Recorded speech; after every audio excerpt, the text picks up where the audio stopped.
بني اسرائیلو کې یو سړی و خلکو له به یې قرضې ورکولې ډېر مالدار و بیا چې به نیټه پوره شو نو خادمان نوکران به یې لېږل چې دا قرض راوړي نو هغوی ته به یو قیمتي خبره وکړئ ګوره یو پیر به ورته وینا وکوي که درې کړه جوړوا به یې لري که درې نه کړه قرضه نو پرې به یې دی معاف به یې کوي کیدای شي الله مهدي دلاسه معاف کړي د الله بندګان یې معاف کول پیغمبر صلی الله علیه وسلم وایي چې الله ته مخامخ شي الله معاف کړي وایي تا زما بندګان معاف کړي یا ته ما معاف کړي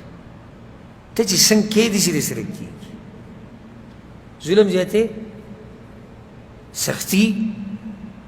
د الله د مخلوق سره کې تا سره الله سختي کوي هغه مه کوه ته مسله ګرانې لکه اوس زما نه غلطي وشوه او تا پسې راغله او تا ته مې ووایي چې غلطي رانه شوې ده بس بیا به نه کېږي او زما نه چې نه نه پخپو به پرېوځي لاسونه به ښکلی خلکو په مخ کې سبا راشه جومات ته سبا راشه حجرې ته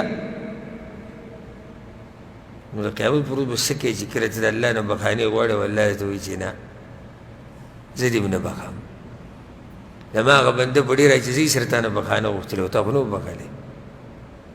نن دې زه نه بخم ته به څه کوې بیا نو استاذ